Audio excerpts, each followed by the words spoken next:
Capítulo 14. Permaneço na janela até bem depois de a floresta engolir o último resquício da minha casa. Dessa vez, não tenho mais a remota esperança de voltar. Antes dos meus primeiros jogos, prometi a Prim que faria tudo o que pudesse para vencer. E agora, jurei a mim mesma que farei tudo o que puder para manter Peeta vivo. Jamais farei essa viagem de volta. Eu tinha, na verdade, decidido quais seriam as últimas palavras que diria aos entes queridos. Qual seria a última maneira de fechar as portas e deixá-los para trás, tristes, porém seguros. E agora a capital também me roubou isso. A gente escreve cartas, Katniss, diz Peeta às minhas costas. Vai ser melhor assim de qualquer maneira. Dar um pedaço de nós que eles vão poder guardar.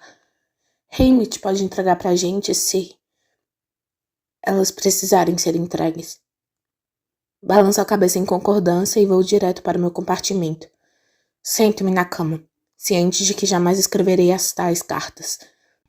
Elas vão ser como o discurso que tentei escrever em honra ao Rue Thresh no Distrito 11. As coisas pareciam claras em minha cabeça, e mesmo quando eu estava falando diante da multidão, mas as palavras nunca saíam direito na caneta. Além do mais, era para eles serem acompanhados de abraços e beijos e uma carícia nos cabelos de Prim, um carinho no rosto de Gale, um aperto na mão de Mad. E essas coisas não podem ser entregues com uma caixa de madeira contendo o meu corpo frio e rígido. Magoada demais, até para chorar, tudo o que eu quero é me enroscar na cama e dormir até chegarmos à capital amanhã de manhã. Mas tenho uma missão. Não, é mais do que uma missão. É o meu último desejo. Manter Peeta vivo. E por mais improvável que esse objetivo possa parecer diante da raiva da capital, é importante que eu esteja na minha melhor forma. Isso não vai acontecer se eu ficar chorando por todas as pessoas amadas que deixei para trás. Deixe-as, digo a mim mesma. Dê um tchau e esqueça-as. Esforço-me ao máximo, pensando nelas uma a uma, soltando-as da gaiola protetora que se encontra dentro de mim, como se elas fossem pássaros. E depois, trancando a porta para que não possam retornar. Quando o F bate à porta para me chamar para o jantar, já estou completamente esvaziada. Mas a leveza não é totalmente desagradável. A refeição é contida. Tão contida, na verdade, que há longos períodos de silêncio, aliviados apenas pela retirada de pratos e a apresentação de outros. Uma sopa fria de creme de vegetais, bolos de peixe com massa cremosa e molho de limão doce, pequenas aves recheadas com molho de laranja, acompanhadas de arroz selvagem e agrião, torta de chocolate com morango. Peeta e F fazem tentativas ocasionais de iniciar alguma conversa, que rapidamente desaparece no ar. Adoro seu novo penteado, F, diz Peeta. Obrigada. Eu fiz especialmente para combinar com um broche de Katniss. Estava pensando que, de repente, a gente poderia conseguir uma fita de ouro para você usar no tornozelo e talvez uma pulseira de ouro para Haymitch ou algo assim, que nos dê cara de equipe, diz F. Evidentemente, F não sabe que o meu broche com um tordo agora é um símbolo usado pelos rebeldes, pelo menos no Distrito 8. Na capital, o tordo ainda é uma lembrança divertida, de uma edição particularmente excitante dos Jogos Vorazes. O que mais poderia ser? Rebeldes de verdade não colocam um símbolo secreto em algo tão durável quanto uma joia. Colocam num pãozinho, que pode ser comido em 1 segundo, se necessário for. Acho que é uma grande ideia, diz Peeta. Que tal, Haymitch? Sei lá, tanto faz, diz Haymitch. Ele não está bebendo, mas dá para perceber que gostaria muito de estar. F mandou que recolhessem sua própria taça de vinho quando viu o esforço que ele estava fazendo para se manter sóbrio, mas o estado de Haymitch é francamente deplorável. Se ele fosse o tributo, não estaria devendo nada a Peeta e poderia ficar bebendo o quanto quisesse. Agora, ele vai precisar de toda a sua energia para manter Peeta vivo, numa arena repleta de antigos amigos. E provavelmente fracassará. De repente, a gente podia conseguir uma peruca para você também. Digo, numa tentativa de tornar o clima um pouco mais ameno. Ele apenas olha para mim como quem diz, me deixe em paz. E todos nós comemos nossa torta de chocolate em silêncio. Não seria melhor a gente assistir à reprise das colheitas? Diz F, passando um guardanapo de linho branco nos cantos da boca. Peter vai pegar seu caderno de anotações sobre os vitoriosos que ainda permanecem vivos e nos reunimos no compartimento com a televisão para ver com quem competiremos na arena. Estamos todos a postos quando o hino começa a ser tocado e a reprise atual das cerimônias de colheita nos 12 distritos tem anúncio. Na história dos jogos, houve 75 vitoriosos, 59 dos quais ainda estão vivos. Reconheço muitos dos rostos por tê-los visto em ação como tributos ou como mentores nos jogos anteriores, ou por tê-los visto nas reprises a que temos assistido recentemente. Alguns estão tão velhos ou arrasados por doenças, drogas ou bebida que tenho dificuldade para me lembrar deles. Como se poderia esperar, os grupos de tributos carreiristas dos distritos 1, 2 e 4 são os maiores. Mas todos os distritos conseguiram enviar pelo menos um vitorioso do sexo masculino e outro do sexo feminino. As colheitas passam rapidamente. Peter, estudioso, coloca estrelas ao lado dos nomes dos tributos escolhidos em seu caderno. Hamit observa, seu rosto desprovido de qualquer emoção, enquanto amigos seus sobem ao palco. F sussurra comentários nervosos tais como "Oh, Cecília, não!" ou "Bom, Jeff nunca conseguiu ficar mesmo longe de uma luta", e suspira com frequência.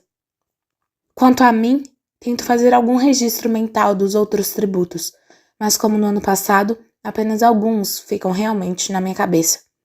Tem a dupla de irmã e irmão do Distrito 1, dotados de uma beleza clássica e que foram vitoriosos em anos consecutivos quando eu era pequena. Brutus, o voluntário do Distrito 2, que deve ter pelo menos 40 anos e aparentemente mal pode esperar para voltar à arena. Finnick, o bonitão de cabelo de bronze do Distrito 4 que foi coroado 10 anos atrás com 14 anos de idade. Uma jovem histérica com cabelos castanhos esvoaçantes também foi chamada do 4, mas rapidamente substituída por uma voluntária, uma mulher de 80 anos, que precisa de uma bengala para andar até o palco.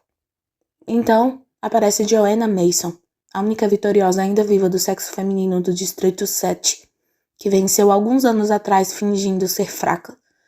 A mulher do 8, que F chama de Cecília, parece estar na casa dos 30 e precisa se soltar dos 3 filhos que tentam pular em seu colo. Jeff, um homem do 11 que sei que é um dos amigos particulares de Hamit, também foi chamado. Eu sou chamada. Em seguida, Hamit, e Peter se apresenta como voluntário. Uma das anunciantes, na verdade, fica com lágrimas nos olhos, porque parece que não teremos chance alguma. Nós, os amantes desafortunados do Distrito 12. Então, ela se espruma para dizer que aposta que esses serão os melhores jogos de todos os tempos. Hamit sai do compartimento sem dizer uma palavra, e F, depois de fazer alguns comentários sobre um ou outro tributo, nos deseja boa sorte. Fico lá sentado observando Peter arrancar as páginas dos vitoriosos que não foram selecionados. "Por que você não vai dormir um pouco?" diz ele. "Porque eu não sei como lidar com pesadelos. Não sem você, penso. Eles com certeza serão horrorosos nessa noite, mas dificilmente terei coragem de pedir a Peter que durma comigo. Nós mal nos tocamos desde a noite em que Gale foi chicoteado." "O que você vai fazer?" pergunto. "Só vou dar uma revisada nas anotações, tentar entender com clareza o que a gente vai enfrentar. Mas converso sobre isso com você de manhã." "Vai dormir, Katniss." Então, vou para a cama, e como previsto, algumas horas depois, acordo com um pesadelo no qual aquela mulher idosa do Distrito 4 se transforma em um rato enorme e morde a minha cara. Sei que estava berrando, mas ninguém aparece. Peter não aparece, nem mesmo um dos atendentes da capital. Visto um robe para tentar acalmar o arrepio que toma conta do meu corpo. Permanecer no meu compartimento é impossível, de modo que decido encontrar alguém que possa me preparar um chá ou um chocolate quente ou qualquer coisa assim. Talvez Hamit esteja acordado. Ele certamente ainda não foi dormir. Peço a um atendente um leite morno, a coisa mais tranquilizadora que me ocorre agora. Ouço vozes vindo da sala da televisão, entro e vejo Peter. Ao lado dele no sofá está a caixa que F enviou com as gravações das antigas edições dos Jogos Vorazes. Reconheço o episódio no qual Brutus tornou-se vencedor. Pita se levanta e tira a fita quando me vê. Não consigo dormir? Não por muito tempo, digo. Fecho o Robbie com mais firmeza quando me lembro da mulher idosa se transformando no rato. Quer falar sobre isso? Pergunta Pita. Às vezes ajuda, mas balanço a cabeça em negativa, sentindo-me fraca por saber que pessoas que ainda nem comecei a combater já estão me assustando. Quando Pita estende os braços, vou diretamente para ele. É a primeira vez desde que anunciaram o massacre quaternário que ele me oferece algum tipo de afeto. Ele tem sido mais um treinador, bastante exigente, sempre cobrando, sempre insistindo para que eu e Haymitch corremos mais rápido, comermos mais, conhecermos nossos inimigos melhor. Amante? Pode esquecer. Ele abandonou qualquer pretensão de sequer ser meu amigo. Abraço-o com força, antes que ele me mande fazer algumas flexões de braço ou qualquer coisa parecida. Ao contrário, ele me abraça ainda mais e enterra o rosto em meus cabelos. Calor irradia do ponto onde seus lábios tocaram meu pescoço, lentamente espalhando-se pelo resto do meu corpo. A sensação é tão boa, tão extraordinariamente boa, que sei que não serei eu a primeira a deixá-lo escapar. E por que eu deveria fazer isso? Eu disse adeus a Gale. Jamais o verei novamente, isso é certo. Nada que eu faça agora poderá magoá-lo. Ele não verá isso, ou se acabar vendo, pensará que estou atuando para as câmeras. Isso, pelo menos, remove um peso em cima dos meus ombros. A chegada do atendente da capital com leite morno é o que nos separa. Ele coloca a bandeja com bolho de cerâmica fumegante e 2 canecas em cima da mesa. Trouxe uma outra caneca, disse o rapaz. Obrigada. E acrescentei um pouco de mel no leite, para ficar mais doce, e um leve toque de canela. O rapaz olha para trás, como se quisesse dizer mais alguma coisa, e então balança ligeiramente a cabeça e sai do compartimento. Qual é a dele? Pergunto. Acho que ele se sente mal por nossa causa, diz Pita. Certo. Sirvo o leite. Estou falando sério. Eu não acredito que todas as pessoas na capital vão ficar felizes vendo a gente voltar para a arena, diz Pita. Ou os outros vitoriosos. Eles criam laços com seus campeões. O que eu acho é que eles vão esquecer tudo isso assim que o sangue começar a espirrar. Digo, sem me conter. Honestamente, se tem uma coisa com a qual não estou minimamente preocupada, é imaginar como o massacre quaternário vai afetar o humor da capital. Então, você está assistindo a todas as fitas novamente? Na verdade, não. Só estou meio que dando uma olhada para ver as diferentes técnicas de combate das pessoas. Qual é o próximo? Você escolhe, diz Pita, estendendo a caixa. As fitas estão marcadas com os anos dos jogos e o nome do vitorioso. Remexo o conteúdo e, de repente, encontro uma a que nós não assistimos. A edição dos jogos é a de número 50. Isso coincide com o segundo massacre quaternário. E o nome do vitorioso é Haymitch Abernathy. A gente nunca assistiu esse aqui, digo. Pita balança a cabeça.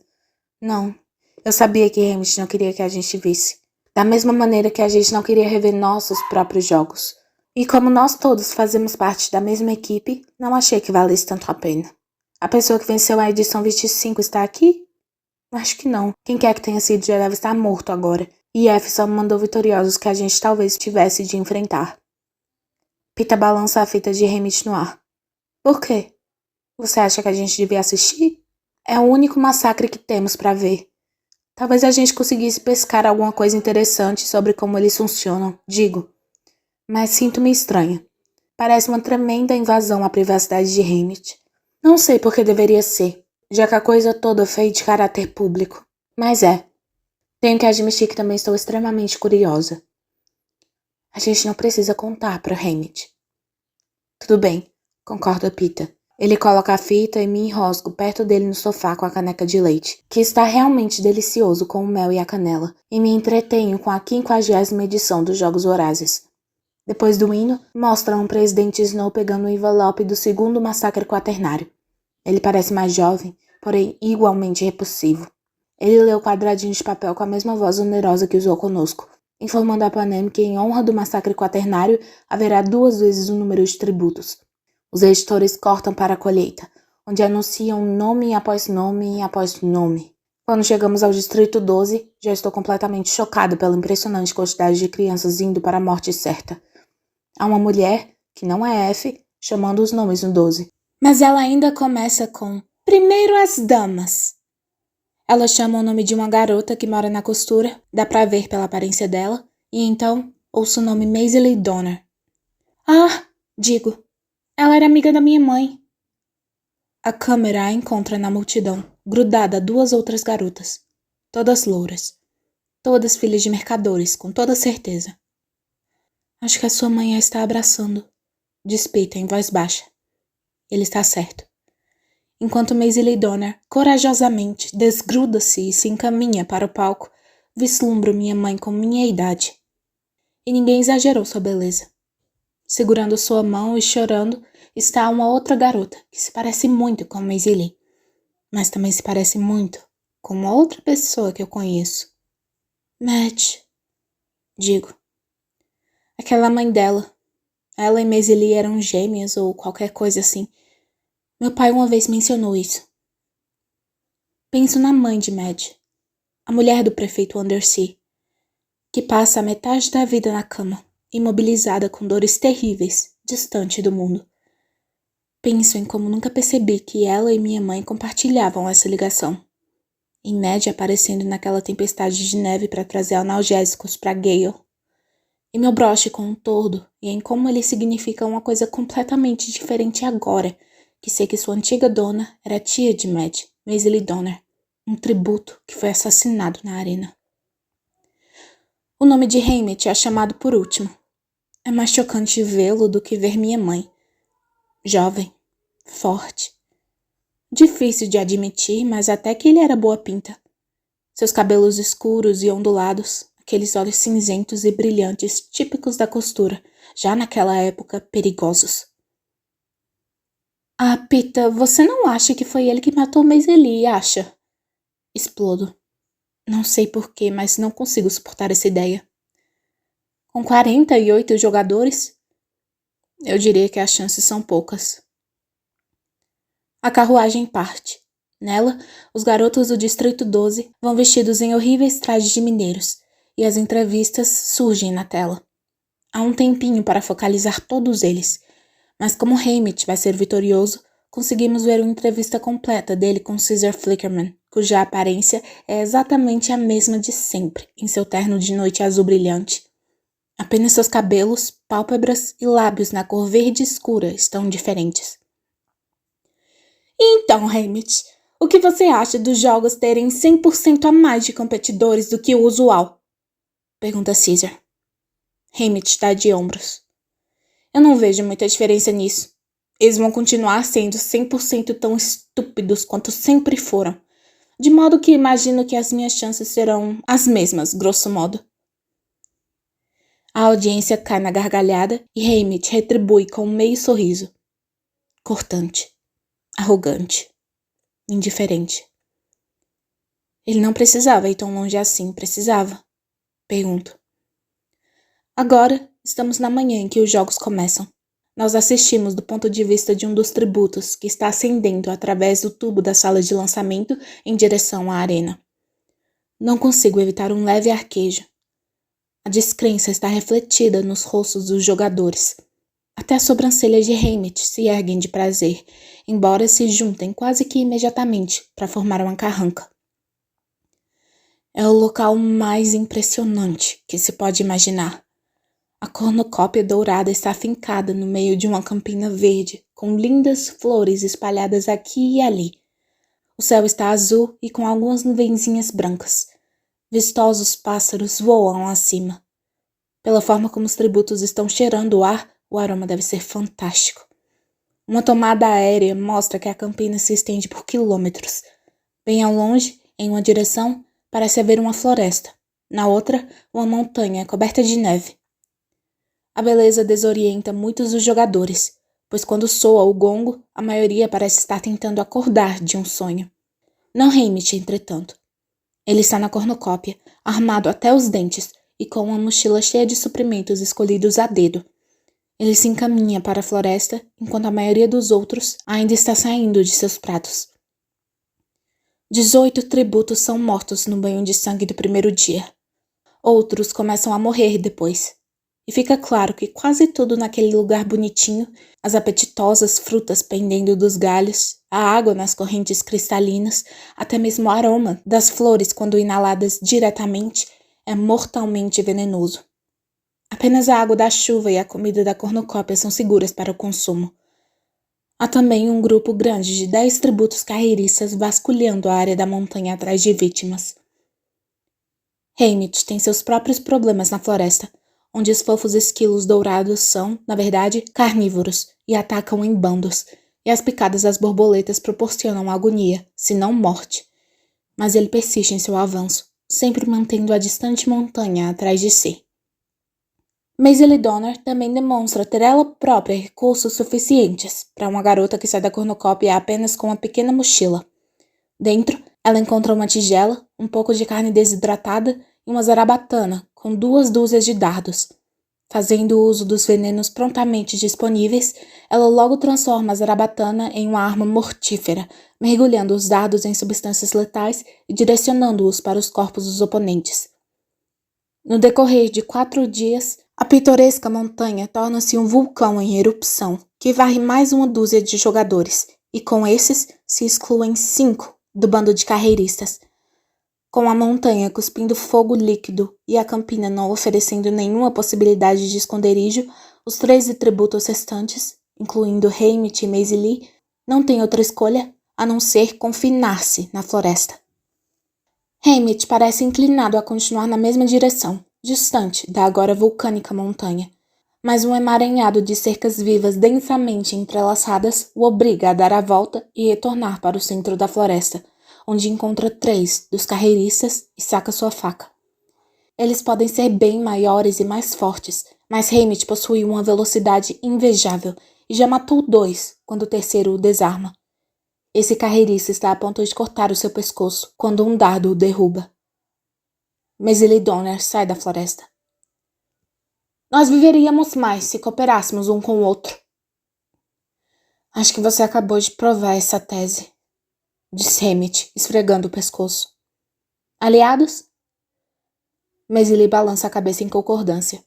E lá estão eles, instantaneamente ligados por um desses pactos que qualquer pessoa seria pressionada a romper se quisesse voltar com vida para o seu distrito. Exatamente como Pita e eu, eles têm mais chances juntos. Conseguem descansar mais, bolar um sistema para segurar mais água da chuva, lutar como uma equipe e dividir a comida das mochilas dos tributos mortos. Mas Haymitch ainda está determinado a seguir caminho. Por quê? Continua perguntando Maisie Lee, e ele a ignora, até que ela se recusa a dar mais um passo sequer sem uma resposta. Porque esse lugar tem que acabar em algum ponto, certo? Diz Haymitch. A arena não pode ser interminável. O que você espera encontrar? Pergunta Maisie Lee. Eu não sei, mas de repente tem alguma coisa que a gente possa usar. Quando finalmente conseguem ultrapassar aquela cerca impossível, usando um lança-chamas encontrado na mochila de um dos carreiristas mortos, eles se encontram em terra firme e plana, que vai dar num penhasco. Bem abaixo, é possível avistar pedras pontudas. Isso é tudo, Haymitch. Vamos voltar, diz Maisie Lee. Não, eu vou ficar aqui. Tudo bem. Só restam 5 de nós. Acho que eu vou me despedir de você agora. Não quero que sejamos os próximos. Tudo bem, concorda ele. E só. Ele não lhe estende a mão e nem mesmo olha para ela. E ela se afasta. Haymitch caminha ao longo da borda do penhasco como se estivesse tentando descobrir alguma coisa. Seu pé desloca uma pedrinha que cai no abismo, aparentemente para sempre. Mas 1 minuto mais tarde, enquanto ele está sentado para descansar, a pedrinha volta voando para o lado dele. Haymitch olha a pedra, e então seu rosto adquire uma estranha intensidade. Ele joga uma pedra do tamanho de seu punho no penhasco e espera. Quando ela voa de volta para sua mão, ele começa a rir. Nesse instante, ouvimos Maisie Lee começando a gritar. A aliança está desfeita. Ela a rompeu, de modo que ninguém poderia culpá-lo por ignorá-la. Mas Haymitch corre atrás dela assim mesmo. Ele chega a tempo apenas de assistir ao último membro de um bando de pássaros cor-de-rosa, dotados de bicos longos e finos, despedaçá-la a partir do pescoço. Ele segura a mão de Maisie Lee enquanto ela morre. Só consigo pensar em Rue e em como eu também cheguei atrasada para salvá-la. Mais tarde, naquele dia, mais um tributo é morto em combate, e um terceiro é comido por um bando daqueles esquilos fofos, deixando Haymitch e uma garota do Distrito 1 disputando a coroa. Ela é maior que ele e tão veloz quanto, e quando a luta inevitável ocorre, a coisa é sangrenta e horrenda, e ambos recebem o que poderiam muito bem ser considerados ferimentos mortais, quando Haymitch é finalmente desarmado. Ele cambaleia em meio às lindas árvores da floresta, pressionando seus ferimentos, enquanto ela se arrasta atrás dele, carregando um machado que deveria ser o responsável pelo golpe mortal nele. Haymitch corre para o penhasco e acaba de alcançar a borda, quando ela arremessa o machado. Ele desaba no chão e o objeto voa em direção ao abismo. Agora também sem arma, a garota fica parada, tentando estancar o sangue que se esvai do vazio onde antes se encontrava um de seus olhos.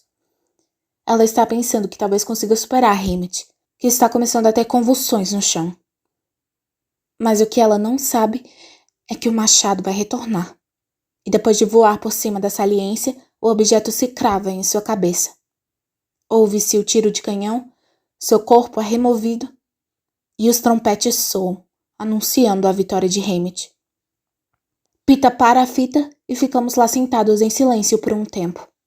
Finalmente, Peeta diz: aquele campo de força na base do penhasco era como da cobertura do centro de treinamento. O que lhe traz de volta se você tentar se jogar para cometer suicídio?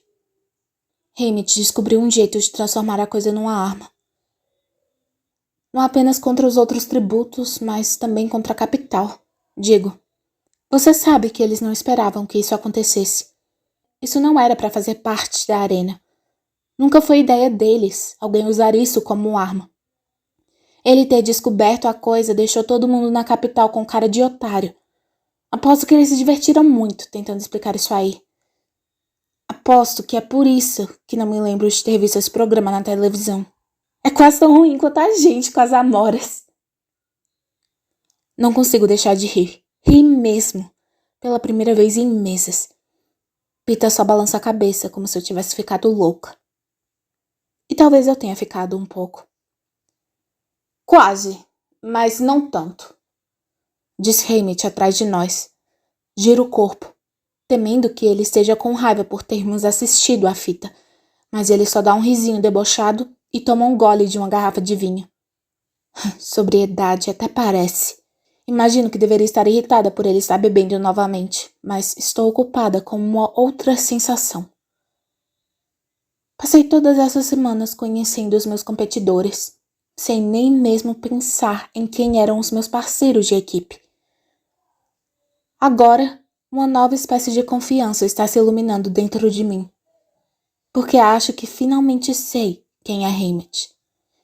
E estou começando a saber quem sou. E certamente, duas pessoas que causaram tantos problemas à capital vão conseguir pensar em uma maneira de fazer com que Peeta volte com vida para casa.